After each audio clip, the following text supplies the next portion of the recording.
Olá, tudo bem com você? Seja muito bem-vindo a mais um capítulo do Mundo Corporativo.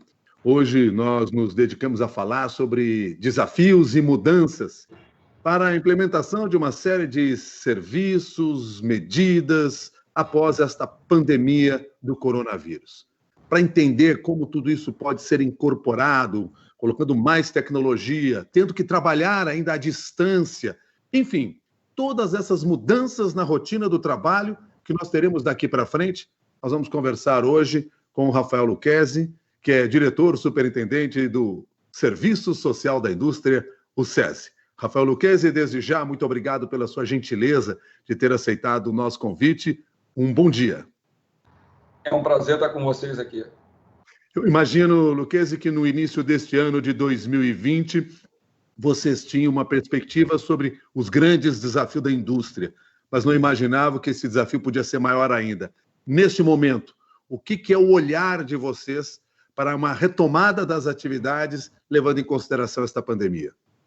Excelente questão, porque nós iniciávamos o ano de 2020 com uma recuperação da economia, o que era extremamente importante, e veio com um fator exógeno, um fator de fora da estrutura econômica, um problema de saúde pública, que acabou determinando uma enorme recessão econômica. E também mudanças de comportamento, mudanças de hábitos, mudanças de conduta que impactaram toda a sociedade. Que tipo de adaptações são essas que começam a ser estudadas pela indústria? Bom, em primeiro lugar, a indústria, como uma atividade essencial, ela teve que assegurar todo um protocolo, seguindo sempre a orientação das autoridades públicas. Nós vivemos uma grave pandemia, então é sempre importante assegurar a orientação das melhores práticas, as orientações do Ministério da Saúde, das secretarias estaduais, mas mantendo as atividades. E isso coloca um conjunto de desafios, que é a adaptação do ambiente de trabalho, a cuidados dos grupos de risco, a adequação dos ambientes de trabalho, layout, fluxo, novas rotinas, todo um protocolo, Milton, de higienização, uso de máscaras, de EPIs quando necessários, para assegurar isso, além dos cuidados também que as pessoas têm que ter, até mesmo no sentido de ansiedade, de saúde mental, isso é também importante. As empresas têm também uma forte preocupação com o fluxo de informação.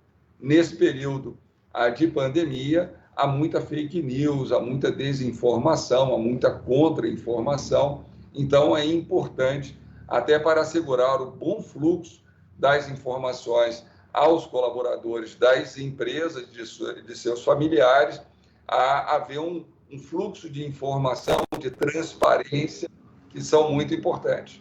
Aliás, importante esse ponto ao qual você se refere, porque nós temos ouvido muito de diferentes setores da economia, de colaboradores, empregados e empreendedores. A preocupação com essa questão da comunicação, de como isso pode ocorrer. Do ponto de vista do SESI, como é que vocês têm traçado algumas diretrizes nesse sentido, até para que essa informação chegue a todos os colaboradores de uma maneira padronizada e precisa? Bom, primeiro que nós temos um protocolo, é um protocolo de retomada das atividades do SESI, e nós colocamos todas essas informações, elas estão no portal da indústria e no SESI de cada estado, para que tanto colaboradores, pessoas da sociedade e empresas possam buscar essas informações. E, além disso, nós temos na nossa plataforma um curso de EAD, de educação à distância, com todos esses conteúdos que são apresentados passo a passo, todos os cuidados que têm que ser feitos da etiqueta respiratória, da adequação de ambientes. Então, ambientes que são muito compactos, que não têm o distanciamento adequado, as intervenções, quais são as intervenções mais inteligentes. Então, você criar barreiras físicas com a utilização de placas de acrílicos, que asseguram o protocolo. Nós, Milton, estudamos todos os protocolos das principais agências públicas de segurança do mundo, da Organização Mundial de Saúde e todas as orientações do Ministério da Saúde. E o que a gente está apontando é uma síntese dessas melhores práticas, sempre adaptando à realidade da indústria brasileira, à realidade cultural do país, no sentido de extrair os melhores resultados. Diante desse cenário que vocês estão acompanhando, o que a gente pode pensar do seguinte: mudanças de rotina que tivemos na pandemia e que para você se tornarão permanentes? Veja só, nós temos aí 3 momentos. Nós temos um primeiro momento, que foi o momento quando iniciou a pandemia, com muitas desinformações e ajustes rápidos que as empresas tiveram que tomar, em alguns casos, com a necessária suspensão ou diminuição das atividades. Um segundo momento é um momento de retomada, e aí, assim, com um conjunto de informações mais sólidas, onde grande parte da indústria se serve, inclusive, das orientações que o SESI dá a todas elas, já fazendo também os cuidados necessários de manejo clínico, de testes, e aonde a telepresença, o teletrabalho, vai ampliar de maneira significativa. Como tendência para frente, seguramente nós vamos ter maiores cuidados com a saúde, uma agenda maior de capacitação, de uso mais intensivo de tecnologia e também uma agenda voltada a novas ferramentas que têm ganhos de produtividade e que vão impactar no resultado das empresas.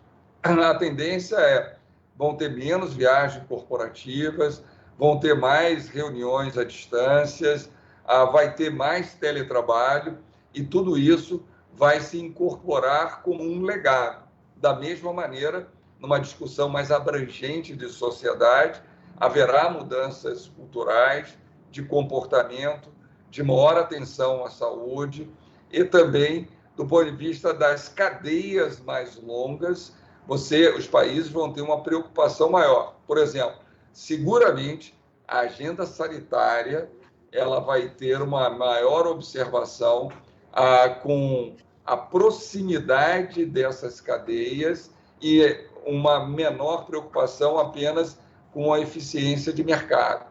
Então, dificilmente os países vão estar, por exemplo, sujeitos à produção em um único local de equipamentos que são críticos à saúde, como foi, por exemplo, a agenda de respiradores. O Senai, que é uma instituição co-irmã do SESI, teve um papel muito importante para assegurar ao Brasil tanto a manutenção dos nossos respiradores, como a constituição de arranjos produtivos para novos respiradores. Seguramente, Milton, uma agenda que vai acontecer e ela será robusta, é uma preocupação maior com essas cadeias muito longas e muito distantes. Então, vai haver uma reflexão disso na sociedade brasileira, seguramente na agenda de saúde, na agenda sanitária. Ela vai se colocar como algo mais importante, sempre tendo a preocupação com a eficiência. Então, tem que haver uma substituição competitiva do que antes era importado, mas também como uma discussão geral da sociedade. Eu acho que vai haver uma ressignificação das atividades de manufatura, de produção industrial, e que isso será importante porque isso assegura mais emprego, mais renda, melhores empregos, ganhos maiores de produtividade, gerando um círculo virtuoso de desenvolvimento econômico e social. Eu acho que essas tendências elas vão acontecer de maneira robusta nesse processo de transição, em que a gente vai caminhar para soluções híbridas, incorporando soluções maiores de tecnologia, de produtividade e também de cadeia de fornecimento, supply chain. Rafael Lucchesi, enquanto você falava aqui, eu fiz várias anotações, porque eu acho que nós temos vários pequenos temas que podem ser tratados e destrinchados dentro de tudo isso que você falou. Mas eu vou começar pelo último, Porque o que você está nos mostrando é que nessa mudança da cadeia de produção surgem, então, oportunidades para a indústria brasileira ampliar a quantidade de produtos, os segmentos em que atua aqui no país? Vou dar só um exemplo que marcadamente sublinha o que você está falando. Antes da pandemia, nós importávamos 80% dos EPIs e houve uma virada nisso. Então, se criou uma economia de guerra, o fornecimento da maior parte desses equipamentos, sejam respiradores, sejam EPIs, eles vinham de uma única região, de um único território na Ásia, e houve uma necessidade de internalização.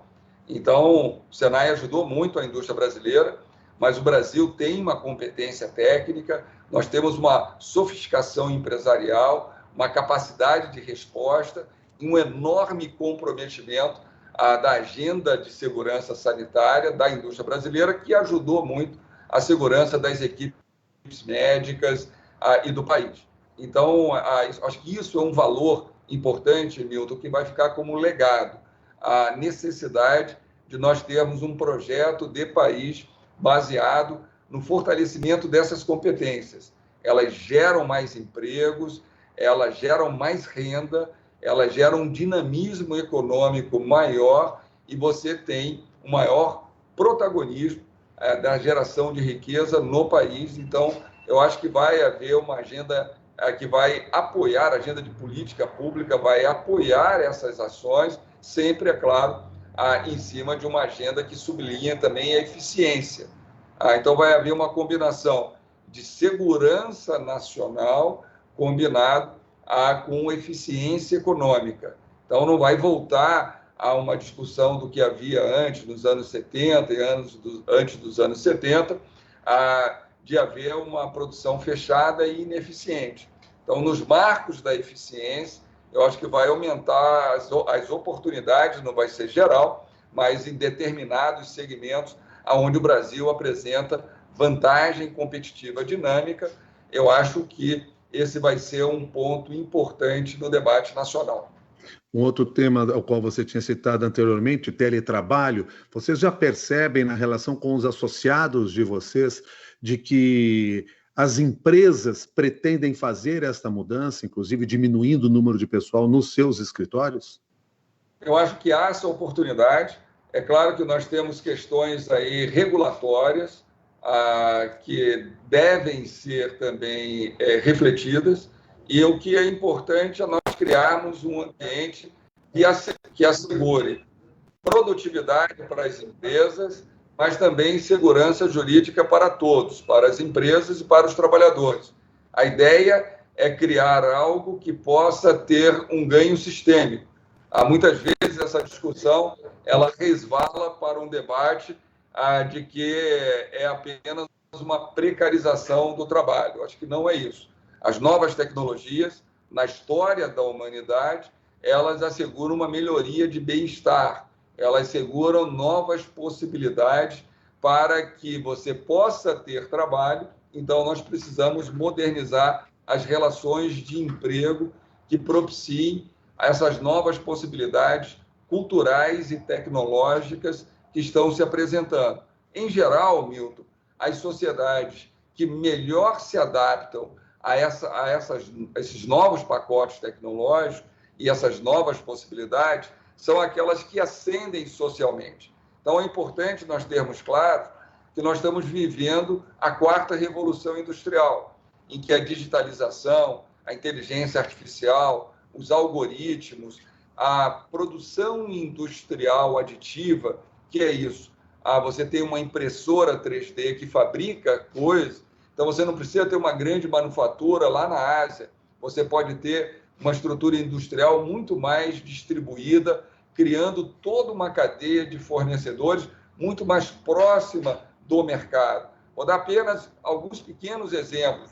Com 3 fotografias do seu pé, que você pode fazer com o smartphone, você vai poder adquirir um tênis para jogar tênis, para correr, para jogar futebol de salão, da mesma maneira que se faz com os atletas de alta performance, ajustado de maneira perfeitamente ao seu pé, à sua biometria. e não função de uma biometria padrão. Então, a escala de produção vai ser um fator menos relevante no futuro próximo e muito mais a logística de produção distribuída. Então, nós vamos ter isso para uma infinidade de produtos que essas novas tecnologias vão estar propiciando. E isso, é claro, vai mudar o ambiente de escritório, vai mudar o ambiente de chão de fábrica, que essa pandemia foi uma grande tragédia, a maior pandemia dos últimos 100 anos, mas ela é um acelerador, Milton, da incorporação dessas novas tecnologias. As sociedades que se adaptarem mais rápido a essas novas tendências, seguramente vão subir o elevador da produtividade, as suas empresas vão crescer, vão ganhar mercado e, é claro, a sociedade vai se desenvolver. É o que nós chamamos de um círculo virtuoso de desenvolvimento. Então, o Brasil tem que pensar como um país emergente em capturar oportunidades. Por isso, é importante que empresas, famílias, congressistas, gestores de política pública estejam atentos nesse debate a capturarem essas novas oportunidades que vão estar acontecendo no mundo. Rafael, quer dizer, a última mudança trabalhista que nós tivemos, a reforma trabalhista que nós tivemos, ela não foi suficiente para aplacar essas transformações que já vinham ocorrendo antes mesmo da pandemia?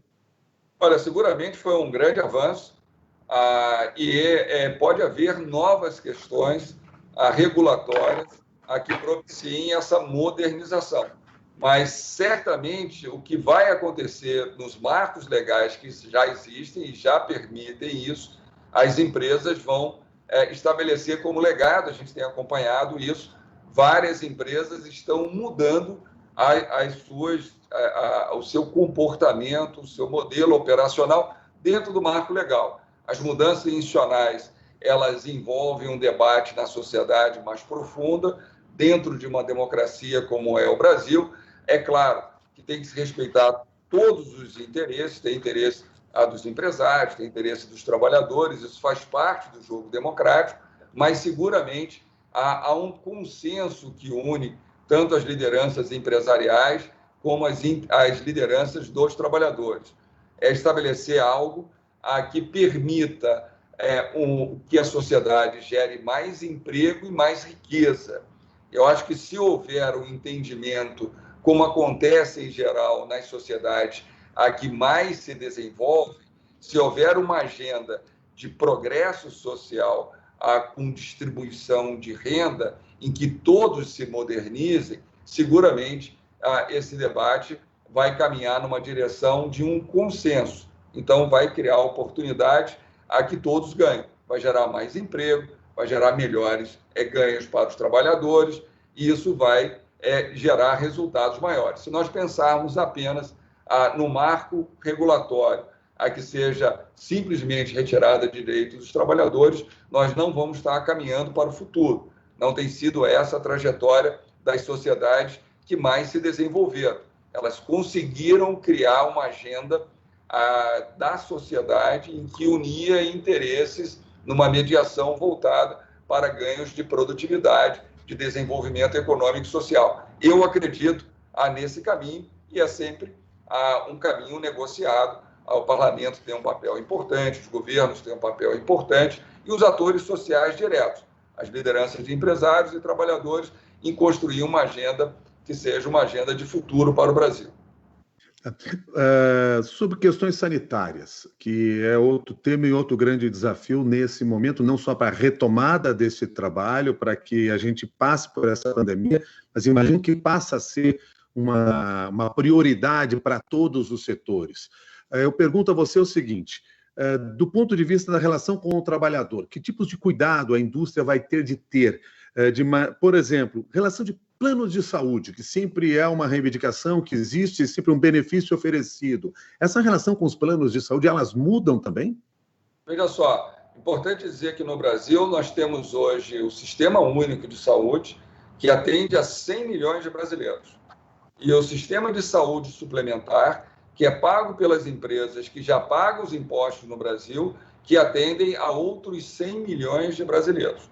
Então, o sistema de saúde suplementar, ele acaba tendo um papel sistêmico e é quase uma dupla tributação que as empresas brasileiras pagam. Seguramente, os nossos competidores na Europa Ocidental e na América do Norte não têm esse custo adicional. Isso é um problema do custo Brasil, que é algo que a gente precisa primeiro tratar como uma informação.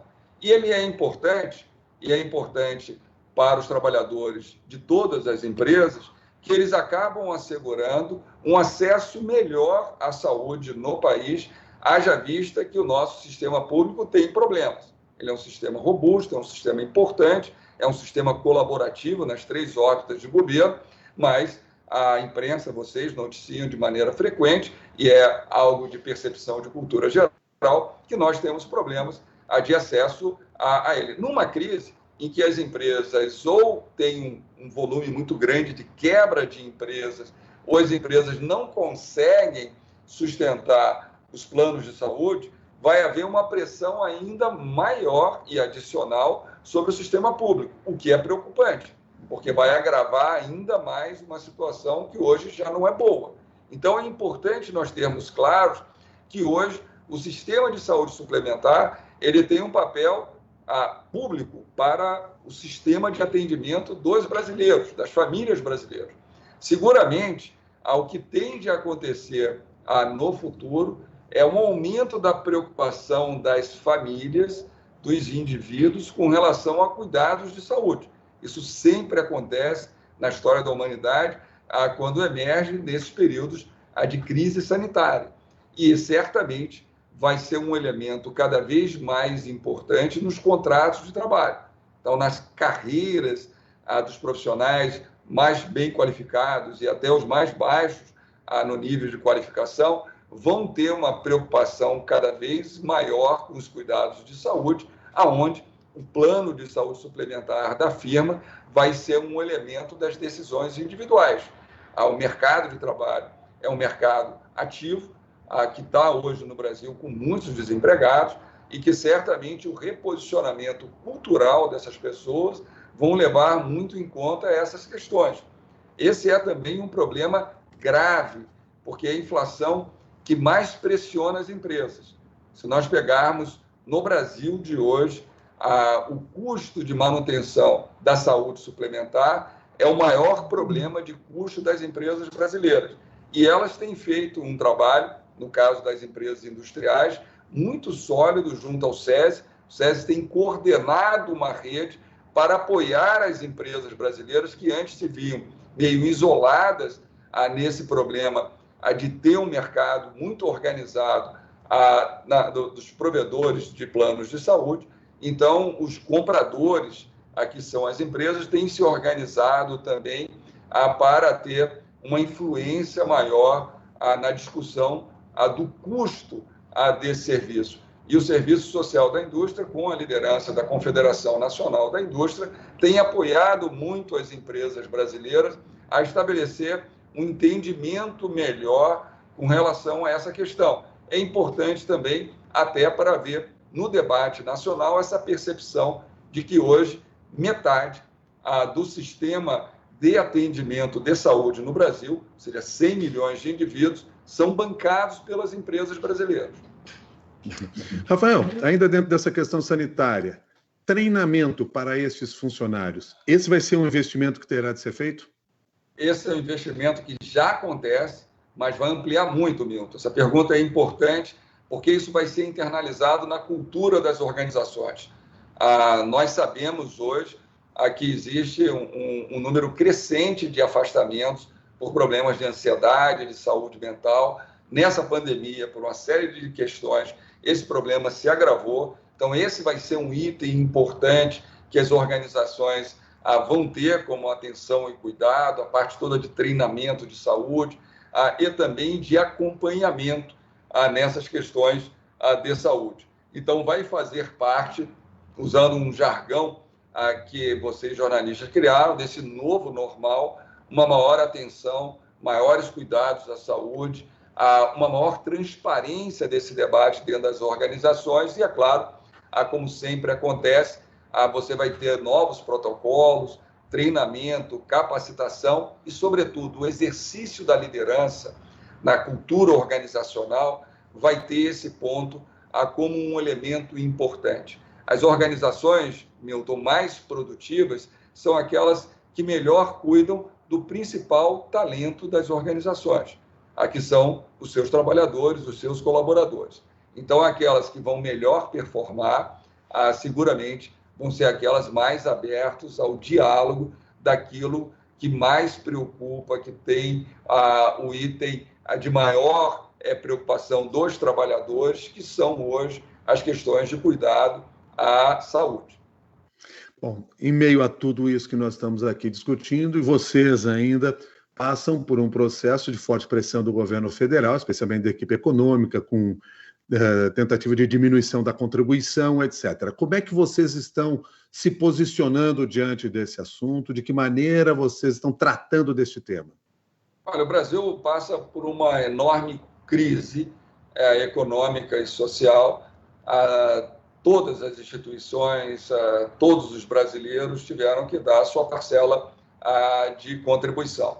Esse foi o entendimento que o presidente da CNI sinalizou para todos nós. Nós entendemos isso, ao tempo em que, considerando a missão dessas organizações, a atuação do SESI, que tem uma plataforma extremamente importante na área de educação e de cuidado de saúde dos trabalhadores, sobretudo os de mais baixa renda, e também do SENAI, que tem uma atuação importante para a educação técnica profissional e para o apoio tecnológico da indústria, como de resto todo o Sistema S, é meio incompreensível uma redução dos seus recursos no momento em que a sociedade mais precisa de organizações que fazem esse trabalho, que têm um papel importante de abrigar, de apoiar as pessoas de mais baixa renda. Mas essa é uma agenda que já aconteceu, vamos olhar para frente. Eu acho que é uma construção, as ações que nós temos de diálogo com a sociedade, de reconhecimento ao trabalho das nossas organizações, do SESI, do SENAI e das demais instituições do Sistema S, são extremamente bem reconhecidas pela sociedade. A atuação do SESI com esse protocolo de retomada, nós fomos uma das organizações que mais informou as empresas brasileiras, que mais fez testes para assegurar um retorno seguro, que mais estabeleceu manejo de saúde, além de toda a atuação que nós temos na área educacional. O SENAI brilhou na agenda de manutenção de respiradores, criando também arranjos produtivos para ampliar a produção de respiradores. Antes da pandemia, o Brasil produzia menos de 500 respiradores, agora produz até 8.000 respiradores mês. Então, a indústria brasileira deu uma demonstração de uma enorme capacidade de reação e muito apoiada pelo SENAI. O SENAI desenvolveu, em parceria com a Klabin e uma outra empresa, um espessante para álcool gel, numa rota que substitui um produto que é um derivado petroquímico, por uma microfibra de celulose, que é um produto renovável e ainda hidratante. Então, o álcool gel, aquele álcool 70%, que durante algum período da pandemia foi autorizado na forma líquida, que é mais perigosa para acidentes domésticos, ele tem agora um novo espessante que foi desenvolvido, uma inovação tecnológica radical. Como também o SENAI desenvolveu uma máscara, e na verdade um tecido, que elimina, que torna inerte o SARS-CoV-2, que é o vírus da Covid-19, em menos de um minuto. E é uma rota tecnológica de um produto biodegradável, ou seja, é um produto natural, renovável e não de nanoprata, que é uma rota conhecida, mas tem um problema de metal, além do custo, do descarte desse produto, porque ele é um produto contaminante, tanto que a Europa Ocidental e a América do Norte não permite esse produto. Nós fizemos uma rota biológica renovável, de uma inovação radical, também em parceria com a indústria brasileira, fora outras soluções na produção de EPIs, na internalização da produção de EPIs. Então, Respondendo à sua questão, nós entendemos que estamos diante de uma grave crise, todas as instituições têm que dar a sua contribuição, mas que seria importante uma maior sensibilidade nesse momento para instituições que apoiam a tantos brasileiros de baixa renda, numa contenção social. A atuação do SESI e do SENAI tem uma importância muito grande para a produtividade do trabalho e também para dar oportunidade a brasileiros de baixa renda. Rafael Lucchesi, quero agradecer a sua gentileza de ter aceitado o nosso convite aqui no Mundo Corporativo, trazendo aí parte do trabalho que vocês vêm realizando no SESI e da própria preocupação que existe na indústria por parte dos empreendedores, por parte dos colaboradores. Muito obrigado e até uma nova oportunidade. Milton, muito obrigado pela oportunidade. Rafael Lucchesi, diretor superintendente do Serviço Social da Indústria, nosso convidado aqui no Mundo Corporativo, que contou também com as colaborações da Juliana Prado, do Guilherme Dogo, do Rafael Furugem e da Débora Gonçalves. A você que participou desse programa, o nosso muito obrigado e até o próximo capítulo do Mundo Corporativo.